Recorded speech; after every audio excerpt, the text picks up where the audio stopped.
Hello, Snackery-Dee-Dahs. Welcome Backery-Dee-Dahs. My name's Jack, and today we present to you a complex compilation of relationships and people who've completely screwed themselves over within them. Either it's being the OP themselves or the people around them causing the social apocalypse of sorts. We begin with a story that was recently updated over the last day, beginning in True Off My Chest. It began a week ago. My girlfriend and her family hate me because she took Plan B. Now, before I, a 22 male, write this, I 100% understand I should have been more careful and have responsibility for what happened. Oh, OP, what are you doing acknowledging you have some sort of responsibility in the story before we can judge you? That's not fun. Oh, sorry everyone. They're acknowledging that they actually have some sort of responsibility in the story too. We can't really shade on them. Pitchfork and everything. He's not meant to do that at the start of the story.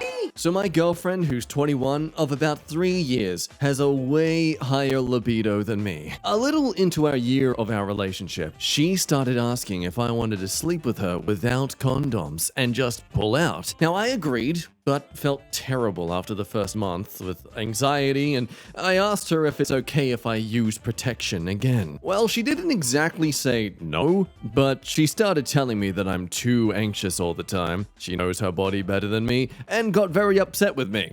She's doing the saying one thing but trying to gaslight you into doing the complete opposite of what she said was originally okay. It's not gaslighting if you can't tell. Also, whenever I would try to bring in a protection before sleeping together after this, she would always repeat the same stuff to push me away from using it. I was obviously very reluctant, but agreed because she told me she would get Plan B or the abortion pill in case of an accident. She seemed to really like it, and she would often verbally talk about how hot it would be to be pregnant while sleeping together, telling me to finish in her, though I would always pull out regardless. So, flash forward to August 2023. We slept together and I pulled out. She wanted to go again, and I was unsure because I didn't want her to accidentally get pregnant if I finished more when I put it back in. So I went into the bathroom to wash off, and she started telling me I can just do it again and finish inside her because she will take Plan B. So I agree. We do the deed, and she immediately freaks out at me, saying she didn't think I would actually do it. Honey, can you make me a sandwich, please? Sure. Here you go, honey. Here is your sandwich. Oh my god, What? why would you do that? Why would you give this But to me? you- You know I you don't said- really want sandwiches. They're bad for my said you thighs. wanted this. Oh my god! Regardless, I immediately took her to get Plan B, paid for it, went over what it was with her, etc., but she told me I was too anxious about it, and it's fine. Until a few days later, her parents discover the wrapper by going through her garbage and flip out, telling her the pill is dangerous and she should have known better. They never discussed this with her before. They started citing these anecdotes and non-reputable websites against my girlfriend, saying she would be infertile or have her uterus removed. They were crazy about COVID and told her similar things about me making her infertile because I have the vaccine in my blood. She tells them the reason why she took it is because she Felt pressured. by me to take it, as I took her to the store and paid for it. She calls me after to tell me that she should have ended our relationship long ago, and she can't believe I would have given her this. She's mad I gave her the pill, not that I finished inside. Her parents told her it would have been safer to get an abortion. I say, okay. And later that night, she texts me, wanting to talk and apologizing, saying that the hormones made her that way. At the same time, she tells me we can't see each other in person for a while because her parents will kick her out. Oh, nah. Hormones make you a bit more guffaw and grumpy? Sure, okay, that's a valid excuse. Hormones make you accuse your partner of essentially domestic abuse, and to the lens of the social media, one who doesn't care about his partner's consent? Yeah, nah. That's as stupid as men getting the excuse that anger is passion, and not just them also lacking emotional stability. Oh, it's not my fault I talk to women that way. You know, I'm just a man. I have needs. I'm allowed to speak like that. That's you. That's how you sound right now. So 1 month passes. And just yesterday, I see her for the first time. She is tracked by her parents, so I basically just have to walk around her neighborhood with her. Within 5 minutes of seeing me, she looks at her phone, sees her mom approaching our location, and without explaining, starts running. Afterwards, I'm talking to her and basically saying, I really don't think getting you the pill was wrong, and nothing was communicated to me about you not wanting to take it. I don't feel comfortable being treated by her family in this way as well. She then tells me that her parents have been having her test different therapists so they can find one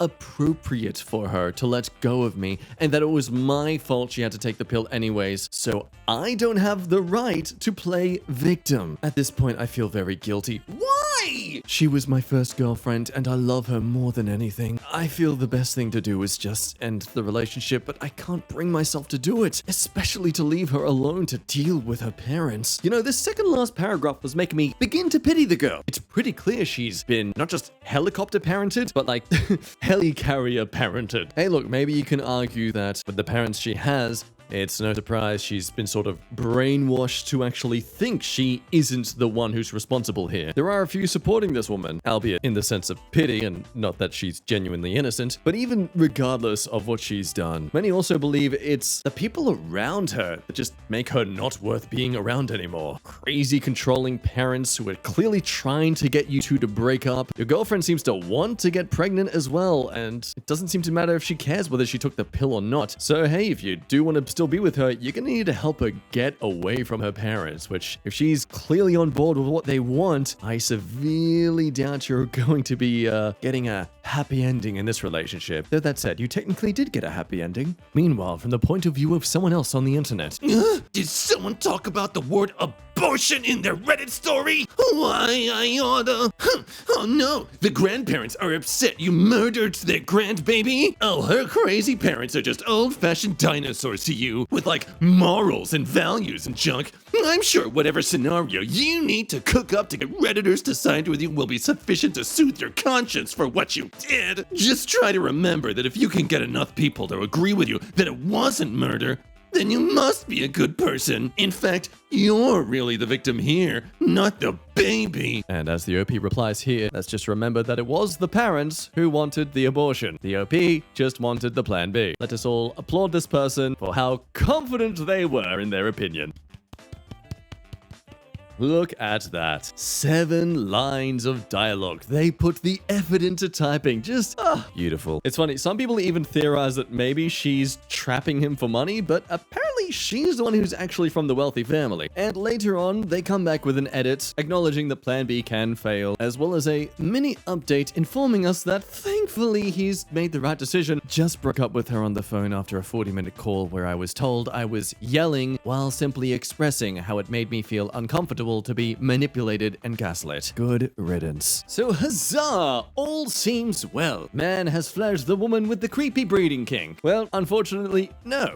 As this woman has gone and done the thing that makes incels think they have a valid argument to say women can't be trusted and only ever make false accusations. An update from 14 hours ago. So following my previous post, I decided to break up with my girlfriend. It didn't go well, and she took it very harshly. Things ended with me basically hanging up and telling her to look for someone else. The following day, the father calls me and tells me he knows what you did, and that there were 2 assaults. One when we had slept together and I finished, and another when I bought her the Plan B pill. He told me he is going to press charges if I ever contact her again in any way. I also have a situation, not mentioned in the previous post, where her mother is in the same office as me. While she is technically my manager, I mainly work for someone more senior than her who likes me, and I'm unsure of how this will play out. I'm not only scared, but heartbroken. I want to tell her what the father told me to prove to her that her parents are not acting in the best way, but at the same time, I'm terrified that she may tell them, and then I have to face false allegations against me. In addition, I'm worried with my job situation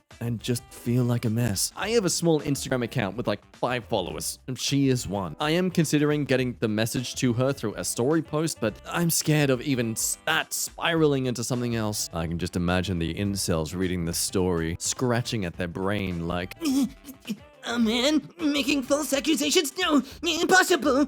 Only women do that. No. Now look, for all we know, she definitely told her dad that it was definitely not consensual, etc. But I feel like there's a big difference between I regret or felt tricked versus I was forced against my will. Granted, all those sort of experiences and feelings are valid, but yes, there is a degree. And of course, considering these parents' past behavior, it's no surprise they'd like to immediately assume and project that it's the worst thing possible that's happened. From some personal experiences, as someone who used to have a friend like this, do not contact her or her family. No matter how much you love her or how long you were together, it's clear she cares about her parents more and will choose them every time. As much as you think she may be different or better than her parents, she's not. You will get over this and you will find someone better. It just takes time. And yeah, that is the consensus. Say bye-bye to this relationship and maybe speak to HR at your workplace to make them aware of this at least. I'm sure it'd be very awkward to bring it up, but still, regardless of how kind of sad and sympathetic you might be for this girl, because she's a 21-year-old still being treated like a 5-year-old. She's also almost letting her parents treat her like a 5-year-old. At least from my view of things. I mean, I know there's some other factors to consider. What do you think, though? You think this is definitely someone who's trying to throw the OP under the bus for her own sake, or is she genuinely stuck between a rock and a hard place? Let me know. We now move over to a story about Husband of the Year. Am I the a-hole for wanting a divorce after cancer? I'm a 35 female, and my husband, 36, have been married for 8 years, together for 11. We've got 2 kids, 6 and 8. Last year, I was diagnosed with cancer. Although the treatment was brutal, I pulled through. Or so it seems for now. The truth is, things have not been smooth for the past 5 years or so. I have been trying to fit in what my husband sees as ideal life, living in remote locations and adjusting my life to make it work for us as a family. See, his dream is to live by the ocean, far from people, but I'm a city girl. For the sake of making it work for both of us, I've taken jobs that are well below my abilities. For him, though, it does look like it's what I wanted. Now, it was, because at that point, it was the only available thing, given the compromise. So my husband was living his dream life, not even realizing that my resentment was building up. I did bring this up many times, but he was dismissive. Things blew up 2 times. He saw me flirting with other guys. Now, I never even kissed anyone, but look, it was an emotional betrayal, probably. I gave up alcohol 3 years ago to make sure I'm always in control and don't do stupid stuff that can ruin my relationship. All right, folks, bring out those bingo sheets and cross it off if you have it. A cliche praise about the person who's the problem, followed immediately by a but. My husband is a great father. I've never had a father like that. He loves our children and they have a great relationship. So do I with my kids. But he isn't a great partner. He asks me every day about my day, but never really listens to what I say. He keeps talking about his work, but doesn't notice me. He also makes a lot more than me, 7 to 10 times the amount, but insists that we pay everything 50-50 to keep it fair. During the past years, I've been covering more expenses than him, and I was working full-time during my treatment. He never offered to pay for any extras. In his book, there were years, my pregnancies, when I was paying less, so now it's fair that I pay more.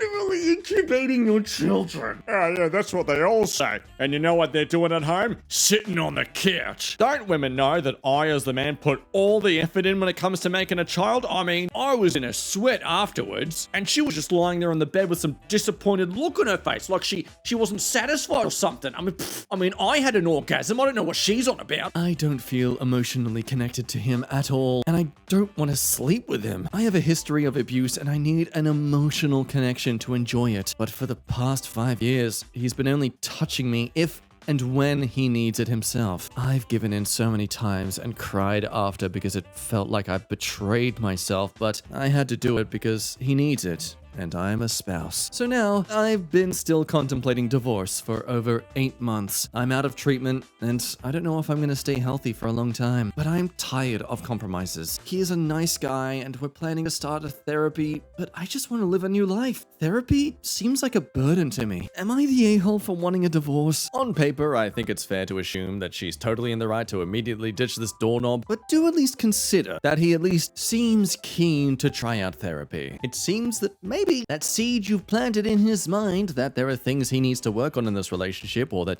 you aren't happy about, maybe that's finally starting to sprout within his noggin. So would you argue it's fair of her to give up on him the moment he's actually showing fruitfulness? Of course, it is hard to consider that the moment you're reminded he's financially punishing you because you Grew two humans at great risk to yourself. and weren't able to contribute equally? Huh? That wasn't a moan, that was a groan. Upward inflecting groan.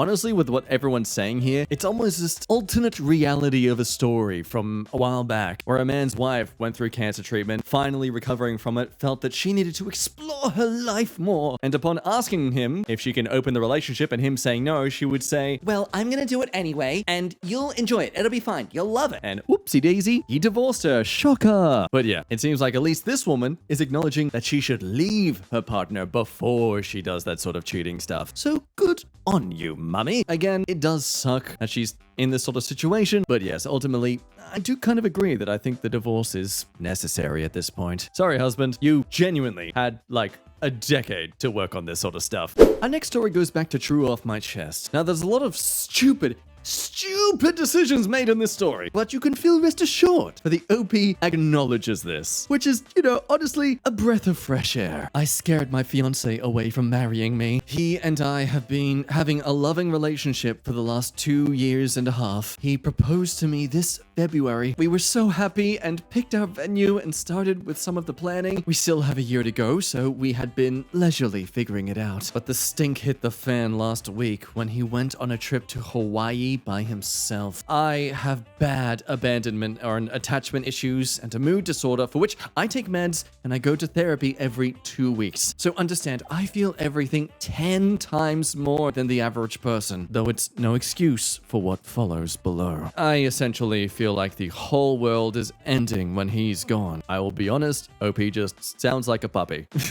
That's not an insult because puppies are cute. Anyways, I was anxious, angry, and sad that he left. I couldn't eat, sleep, or even work. I wasn't functioning, and even doing things that I love to do by myself felt like too much because I was doing it just to cover being upset. Whenever he leaves, even for boys' night, my instinct is to not talk to him. But this time, he'd be gone for a whole week. I was freaking out from even the day before he left. I told him he couldn't take my luggage. I refused to give him a ride to the airport, and the last thing I said to him before he left the house was, "Frick you." Oh, honey, you can do that in a week when I come back.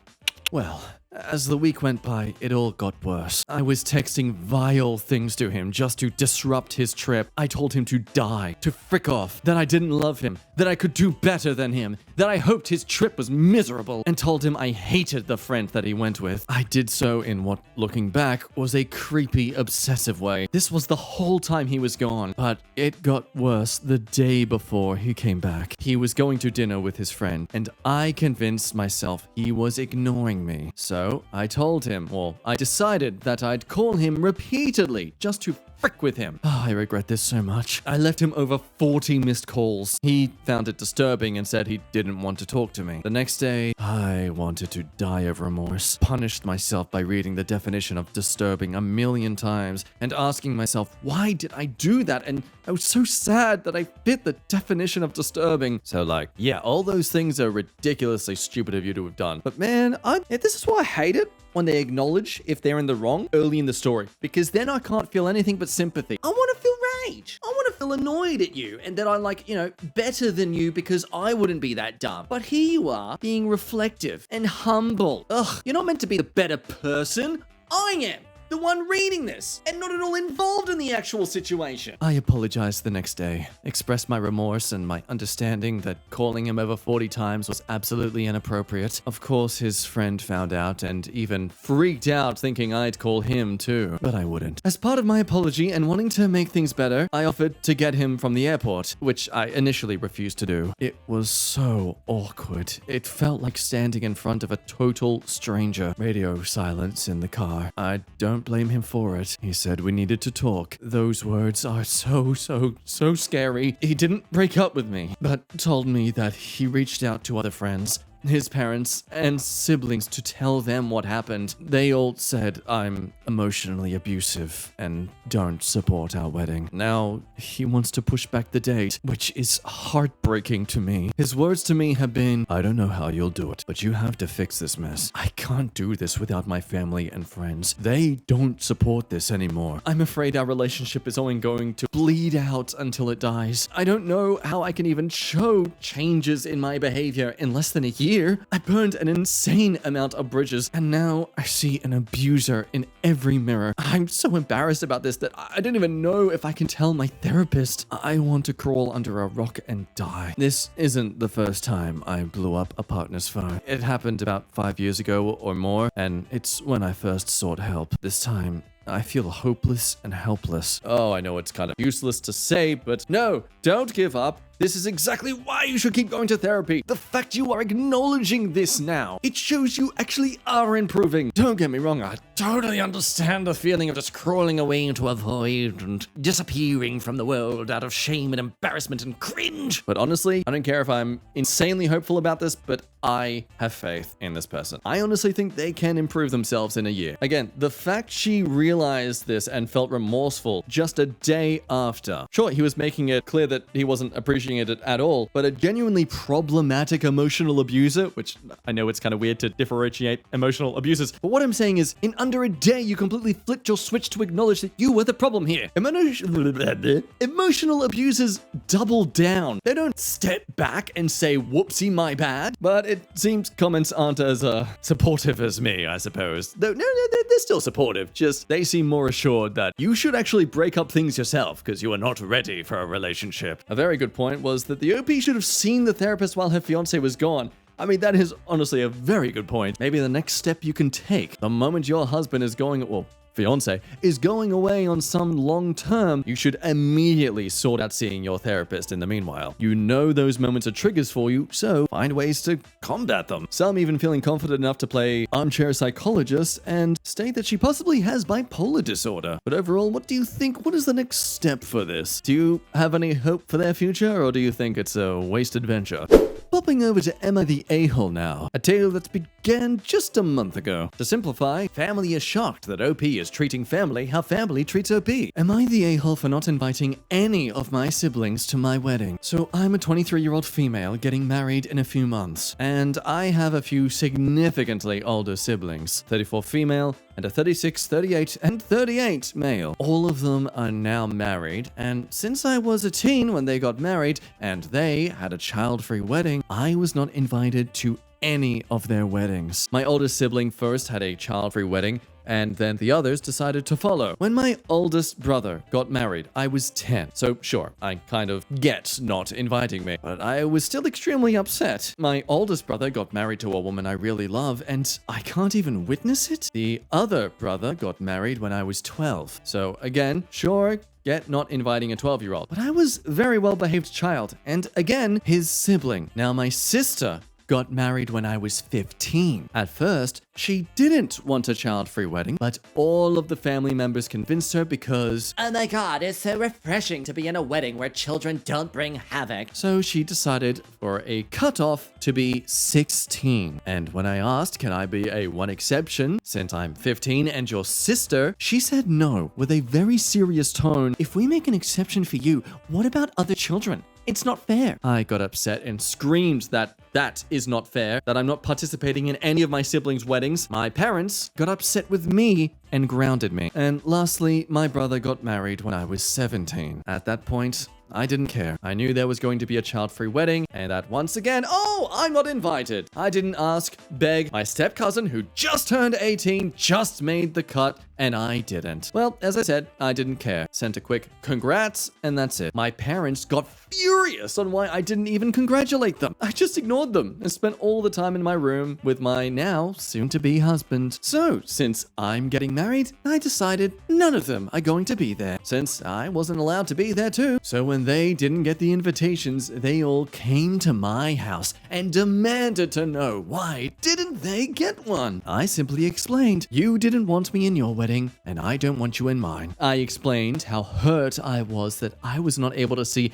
any of my siblings get married, and they should experience the same. Now, are you ready for this? Are you ready for the justification the siblings give? Oh my god! They said that the weddings had alcohol, so they didn't want any young impressionable kids there. Oh, we did it. We saved these kids from witnessing adults drinking from bottles and glasses. Some think they can only ever do outside of a house and at a wedding event. Gosh, we've really made a change to children's lives. Hey, we should make a movie about it. Call it The Sound of Freedom. In response, I said all I wanted was to be included in the wedding part. I didn't care about the after party. Mom then started screaming again about how unfair I am and how she wants all of her kids to be together on that beautiful day. Ironic. Well, I hope you did what Mom did to you and grounded her for that. Screaming about how unfair it is? Very childish behavior, mother. Now, obviously, all the support is Nataz all the way. There are some that say everyone sucks here, but they seem to just be petty because of child-free thoughts. Others are all for the pettiness. They think she's justified to be petty based on how they've treated her almost, her whole life at this point. Which brings us back to some of the things the mother said. In that final paragraph, Mum's screaming again about how unfair I am and how she wants all of her kids to be together on that beautiful day. Well, as we learn in the update, there's a little bit of a twist in this story that explains, but does not at all justify, why the siblings are so alien to her. It comes just 10 days later. So we talked the day after I made the post. I said that the only way I'm going to invite them is if they explain absolutely everything. Otherwise, no invitation. After some weird looks and silence, the truth came out. I am their cousin. My father's brother was raising me alone and died, so I was raised by my uncle. They do not know who my mother is. I was young, required a lot of attention, wasn't their sibling, so they kind of distanced themselves from me. My brother said they even hated me sometimes. My parents sat there ashamed for never telling me. My cousin just looked awkward. I just left. Yeah, wow. Just a casual EMP of a truth bomb on your family dynamic there? She's not a sibling. She's like a third cousin? Very, very distant from their otherwise close family bloodline. But fret not, that is just the first half of the update. There is actually a rather happier second half. We eloped! So after all the drama, we talked and realized we were doing the whole wedding thing because we thought the other wanted it. We were not against the idea of a flashy wedding, but a calm day with just the closest people who were closest to our hearts. And we did that, just us and some of our friends. We are keeping the money for our dream country to visit. My parents had the audacity to get angry that there was no celebration, but I don't care, to be honest. It was a day for us. So that's it. I hope the update was not disappointing. A special thanks to everyone for writing me messages telling us that we were too immature to get married. Yeah, you just have to love that justification, don't you? Oh, you're their cousin. Well, that makes their actions totally okay now. I mean, they didn't want you at their wedding, but demand to be in yours. Like, that's still messed up. And the parents, were they just going to never tell OP? They're still a-holes, but now the parents are just bigger a-holes than before. Yeah, the comments have turned into a huge spit roast on Mummy here. Mum just wants free food, drinks, and celebration with her kids. And I agree. I think that OP should just go no contact with this family. Yeah, okay, they raised you, sure, but I mean, by the way they've been treating you, it seems like they've only been raising you out of pity and like awkward responsibility to do so. Like that kind of person who is only doing a good thing because they're afraid of the backlash if they do otherwise. A nice conspiracy theory though. Hard to believe that in over 20 years, no one in the near or extended family ever even slipped up. Did they expect to take that secret to their grave? I mean, it's really amazing that they expected her to include them in something they went to great lengths to exclude her from. Guess they'll just have to get used to being excluded in her future as well. Yeah, my guess is that one of the reasons she wasn't invited to any weddings is so she would never meet certain relatives that would have definitely told her. It's a very valid theory, and I'm going to stick to it, because it sounds like something I'd like to think is true. Sure, I'm not using my brain or critical thinking, but I like to call that energy conservation.